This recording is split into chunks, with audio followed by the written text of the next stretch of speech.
And who am I? That's not a secret I'll never tell. You know you love me. XOXO. Gossip Girl. What's up? We got Gossip Girl, Season 3, Episode 8, The Grandfather, Part 2. This episode starts off with Serena reading articles about her and Patrick. Dan and Olivia sleeping together after eating together. Blair and Chuck directing the setup for directing the set up for Tripp's election party. Serena has to call Casey, who tells her that Chuck is being considered for a role in a political throw, and Serena has to get him photographed at the Vanderbilt party to secure the role and get into character. Serena explains that she's on her way out with the She's on the yachts with the Vanderbilt family, but Casey orders her to get back in with them and to get in anyway. Meanwhile, Dan and Olivia will wake up. Dan tells her that he really wants to see her Jimmy Fallon appearance. Olivia is hesitant for Dan to see it and tells him that she'll get a copy from Casey. She'll get a copy from watching it. In the hall, when she leaves, a passerby calls Dan bathroom boy, which confuses Dan. At the Empire, Chuck shows Nate his new penthouse suite and invites him to move in. Chip Marine, I still know if I'm saying that name right, and Vanessa follow shortly behind. Vanessa thanks Nate for letting her film the campaign. William also arrives and thanks Chuck for letting him have the party at the hotel. William voices concern over the poll, and William whispers to Nate that at this point a miracle needs to happen for Tripp to win.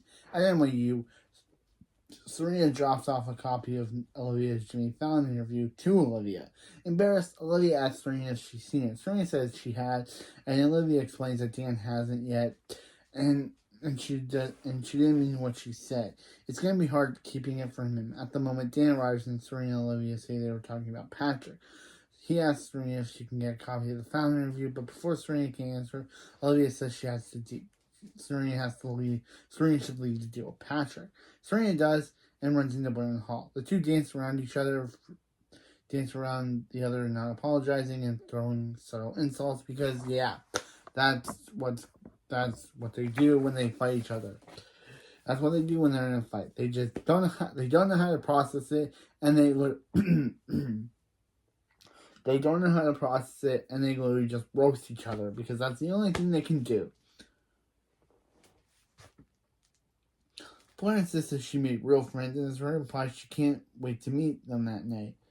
When she leaves, Blair realizes that she needs to make new friends quickly before the party. After leaving, Blair tries to call Nate, who ignores her call.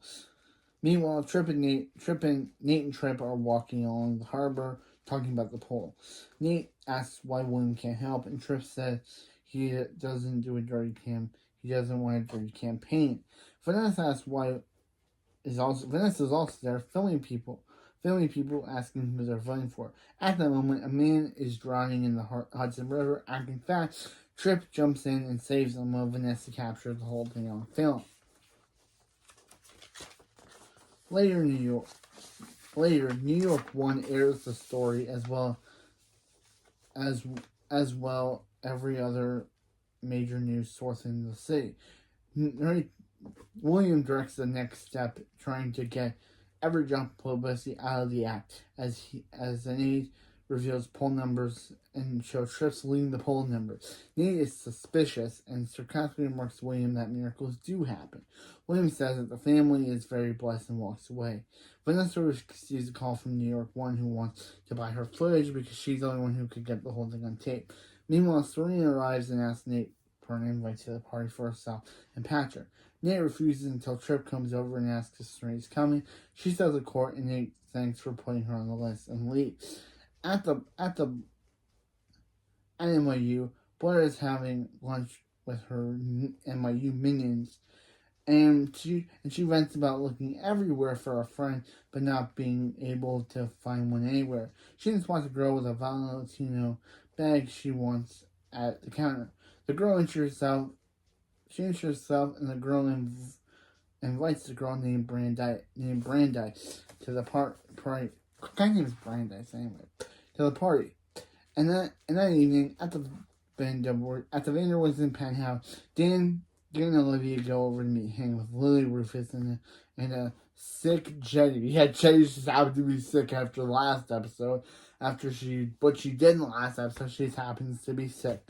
When a gossip girl blast comes about Dan being bathroom boy, Olivia takes his phone and deletes it before he sees it. At the NYU, while reviewing her footage, Vanessa sees the dying man purposely jump into the river and realizes that Trip was set up to save that.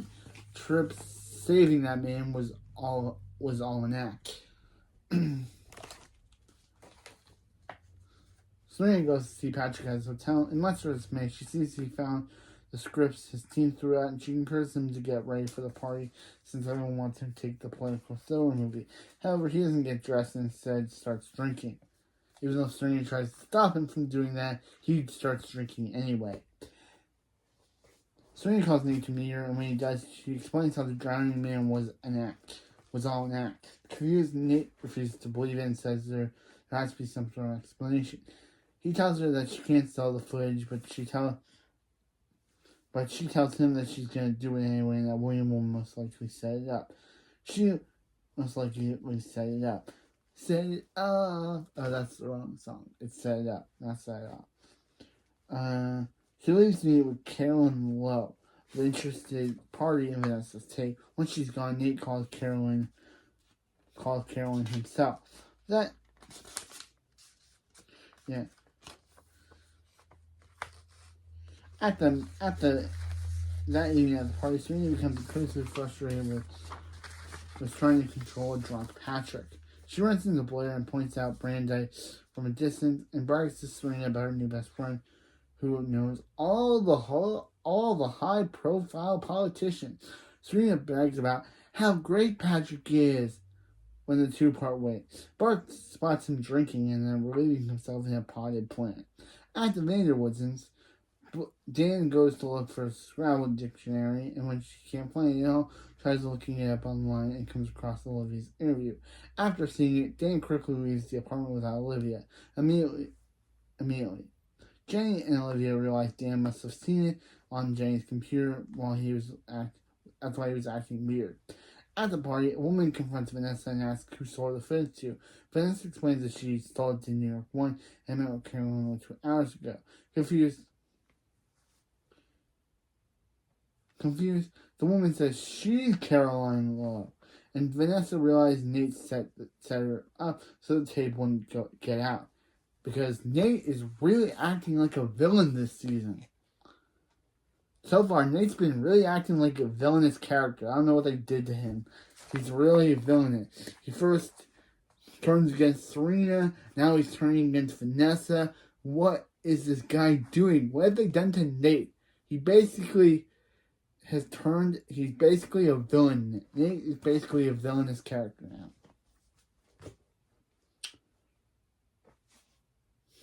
In the other room, Blair asks Serena where Patrick is.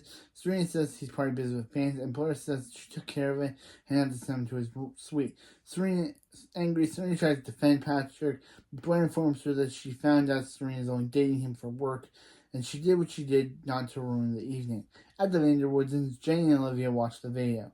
In the interview, in the Jimmy Kimmel interview, she tells the story where during their first date, Dan came back from the bathroom with his shirt inside out, and he said it was because the spider crawled inside it and had to take it off.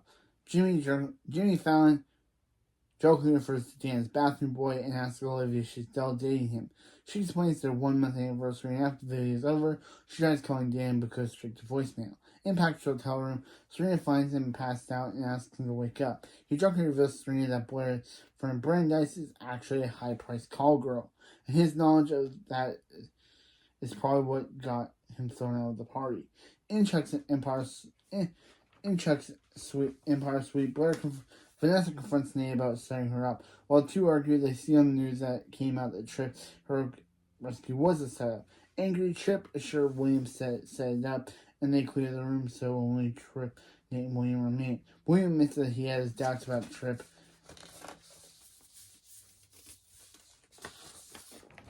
winning, but he didn't set it up. Tripp threatened to step out of the race until William and Mitzi did. William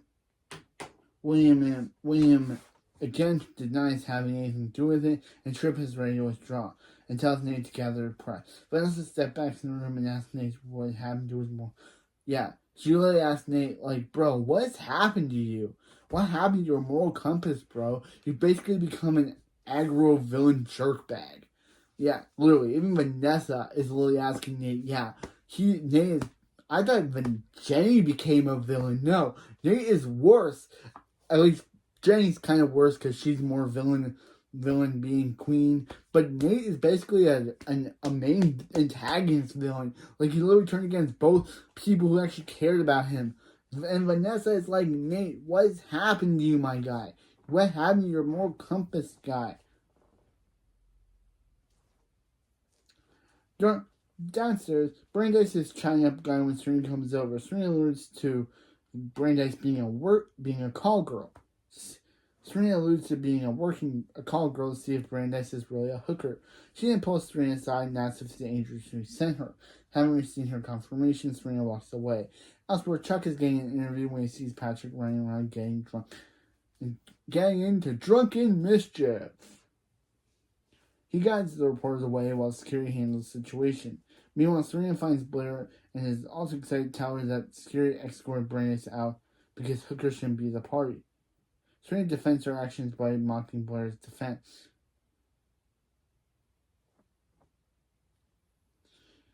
And saying that she was looking for Chuck and Nate. Blair defends her actions by saying Patrick was about to cause a scandal and she was protecting everyone, including Serena. Chuck comes over and Blair tells him Serena had her friend kicked out, and Chuck asks if Brandeis is still around. He finds her and gets to the bottom of the case. Blair thanks him and Serena tells that she's being paid to Serena and thanks him and tells Serena she's being paid to date Patrick and Serena's basically being a prostitute herself. When she walks away with Chuck, Serena pushes Blair's face into the cake. Yeah, literally, Blair pushed Serena off the edge by calling her a prostitute. Then Serena took Blair and smashed her face into that cake.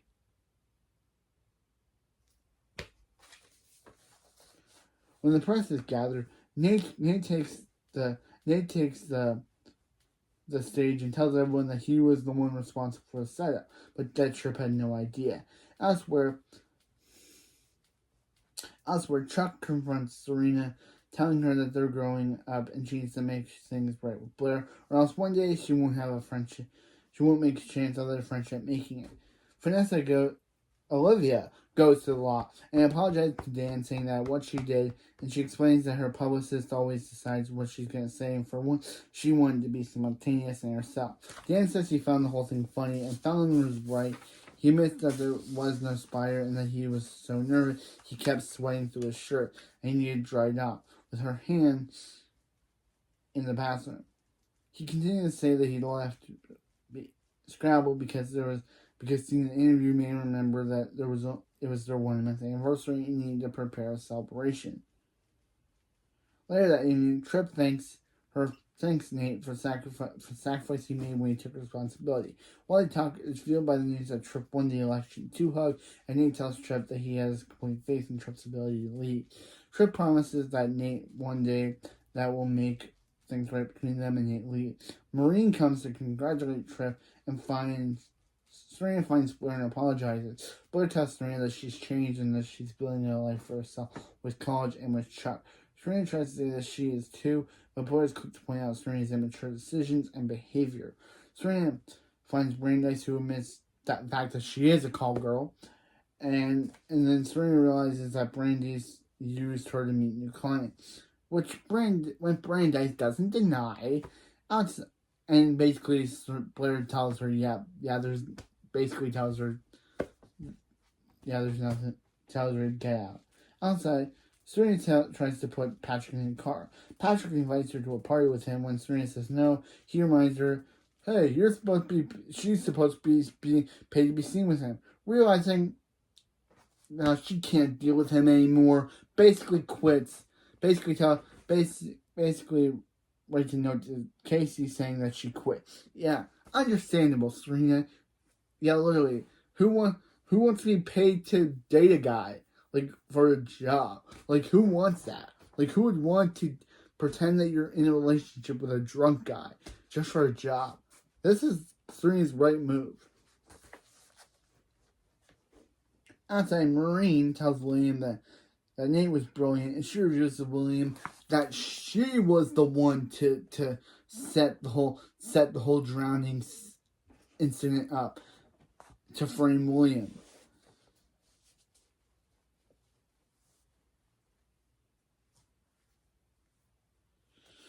Tripp, now that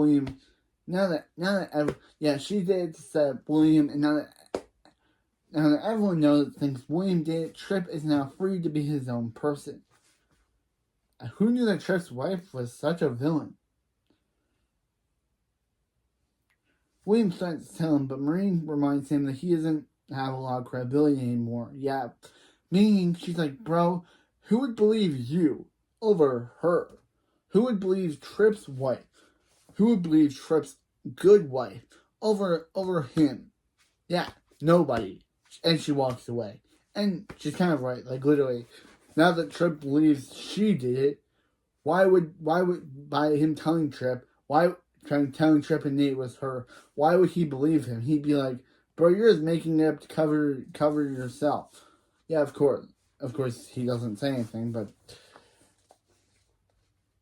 in Chuck's suite, Blair finds Chuck waiting and tells him that she's no longer friends with Brandeis, and she tells Chuck that he's all she needs, and the two cuddle.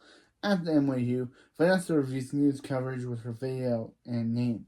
At the law, Olivia and Dan watch the Fallon video, which she reveals he made a cake for their anniversary and apologized for being hard. Back at the Empire, Tripp and Serena talk in the bar, and sparks begin to fly between them, ending the episode. So, yeah. Blair almost befriended a call girl. So Serena basically realized that, yeah, there's nothing, like literally realized that, yeah, she shouldn't be having to be paid to date someone, so she quit her job at Casey. Dan and Olivia grew closer as they watched the Fallon video.